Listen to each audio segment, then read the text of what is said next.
So I'll tell you three things. I'll tell you one thing before, and I'll tell you two things after. Before an accident, you need to make sure that you have uninsured or uninsured motorist coverage, also called coverage.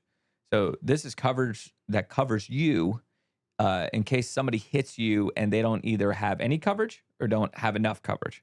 There's no requirement for bodily injury coverage, which is the coverage that would cover them if they hit you. Basically, you getting money from them. There's no requirement to have that in the state of Florida.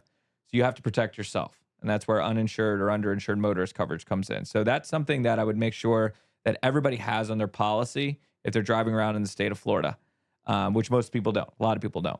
Number two is make sure that you call the police, get a police report. That's huge because people could always go back and say, oh, well, I didn't do this, or I didn't hit them, or they pulled out in front of me. Wait for the police. If you got to wait 2 or 3 hours, I understand it's horrible. I understand it's a pain in the butt. You need to wait for the police. You need to get a police report. And then the third thing I would say is don't talk to the insurance companies without an attorney. A lot of times these insurance companies, they seem like they have good intentions and they use the cute little commercials with the gecko and then the mayhem and all that. These are for-profit companies. So they record every conversation.